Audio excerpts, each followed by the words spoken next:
Olá, pessoal, boa tarde. Como é que vocês estão? Eu espero que todos estejam bem. E olha eu aqui de novo, ó, para trazer para vocês mais uma aula de língua portuguesa e uma revisão dos conteúdos que eu tenho certeza que vocês já estudaram. Minha gente, se concentrem bem dentro dos meus olhos azuis e escutem todas as dicas que eu trouxe para vocês na aula de hoje, pois elas serão fundamentais para você fazer uma boa avaliação externa, uma boa avaliação também interna.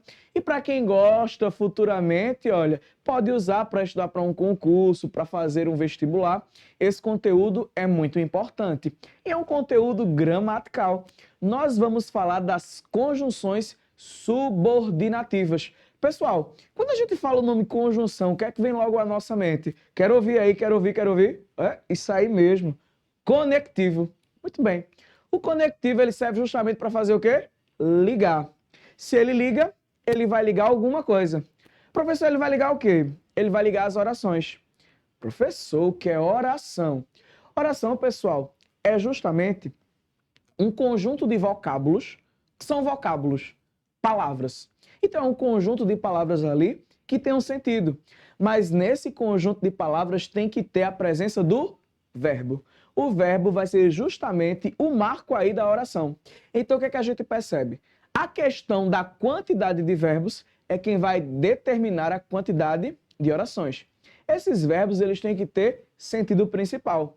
Por que eu digo sentido principal? Porque a frase pode vir com uma locução verbal. Vindo com uma locução verbal apenas, isso significa dizer que ali eu vou ter um período simples. Perceberam com essa situação?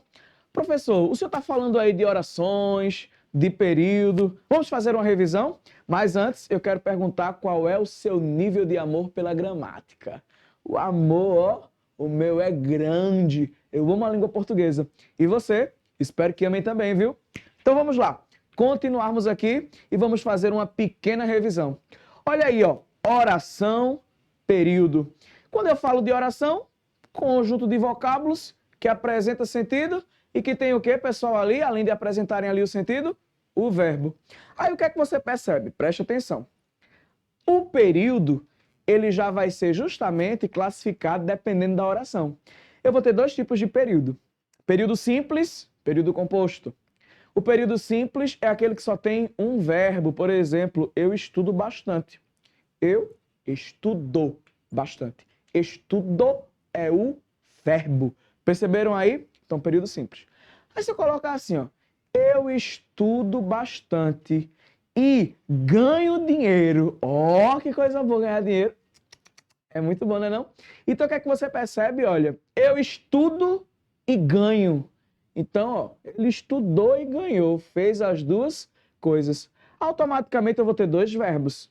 E tendo esses dois verbos aí, eu também tive um conectivo no meio, que foi o conectivo e. Esse conectivo dá a ideia justamente de soma, de adição, nesse sentido dessa oração. Professor, esse período aí é um período composto, não é? É sim, é um período composto. Por que ele é um período composto? Porque ele tem mais de um verbo. Esses períodos compostos aí, ele pode ter justamente duas classificações. O período ele pode ser composto por coordenação e o período ele pode ser composto por subordinação. O período composto por coordenação é quando traz as orações justamente independentes, ou seja, uma oração não depende da outra para ter o sentido completo. Já o período composto por subordinação, eu vou ter uma oração que precisa da outra para que ela possa ter o quê? Um sentido completo. Uma depende da outra.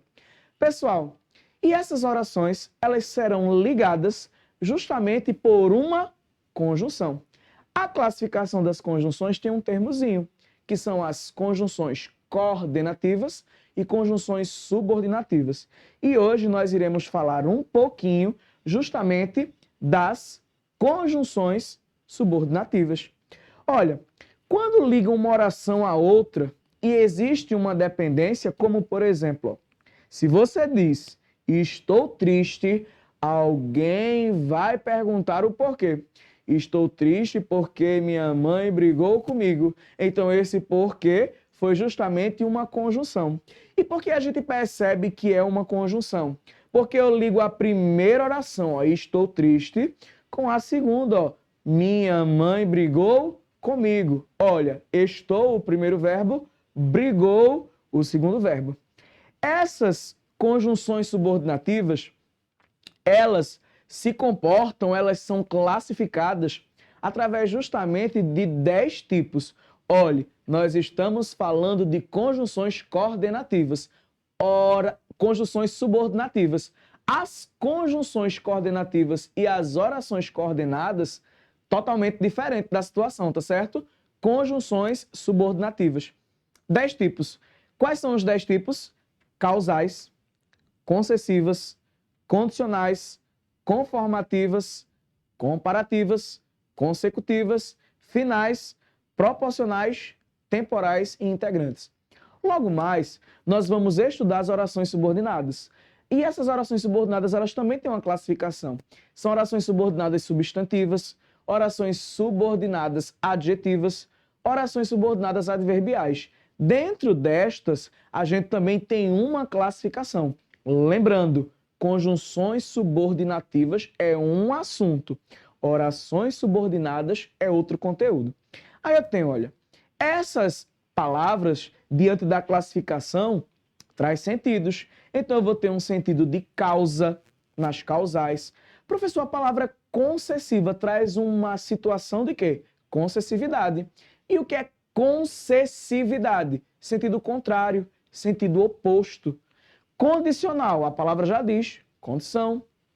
Conformativa, conformidade. Comparativa, comparação. Consecutiva, consequência. Finais, finalidade. Proporcionais, indica proporção. Temporais, tempo. E as integrantes, pessoal, elas são utilizadas com o propósito simplesmente ali de ligar as orações. E detalhe, esse ligamento se dá através também de classificações, que é um conteúdo que nós vamos estudar um pouquinho mais à frente. Então eu quero que vocês percebam justamente que através até mesmo de uma boa leitura, você memorizando as classificações, você consegue, por uma boa leitura, classificar a oração. É claro, eu preciso também estar atento ao conectivo. Professor, esse conectivo ele só vem no meio? Não, pessoal. Ele também pode vir no início, por que não? Percebe? O conectivo, ele liga, porém, ele não é obrigatório vir apenas no meio da frase. Perceberam? Muito bem. Então vamos lá. Preste atenção no seguinte. Quais são as conjunções subordinativas? Aqui eu tenho algumas. As conjunções integrantes é que e si mesmo, causal porque, comparativa como, concessiva embora, apesar de, se bem que, condicional se, conformativa conforme, consoante, consecutiva é o que vem depois de tal, tão, tanto, tamanho, final, a fim de que, para que, proporcional à proporção que, à medida que, temporal, quando, enquanto, logo que, depois que. Professor, essas conjunções, elas têm muita importância? Sim. Deixa eu dar uma dica para vocês. No momento em que você memoriza pelo menos uma conjunção diante dessas classificações, você pode justamente acertar aí a questão. Sabe por quê, queridos? Porque você pode fazer a troca, a substituição. Por exemplo, conforme eu falo para vocês, todos conseguem aprender o conteúdo. Eu pego a conjunção conforme e troco por consoante. Consoante eu falo para vocês, todos conseguem aprender o conteúdo. Esse consoante foi trocado por conforme. E vocês percebem que não houve o quê? A mudança de sentido. Então você pega ali uma conjunção de cada uma, memoriza, faz a substituição e vê se realmente o sentido foi o mesmo. Mas para isso é preciso fazer o quê? A memorização das classificações dessas conjunções. Na próxima aula, trarei para vocês alguns exemplos específicos dessas conjunções e faremos algumas questões. Até a próxima aula, fiquem com Deus e eu estarei esperando vocês na próxima semana. Até mais, pessoal!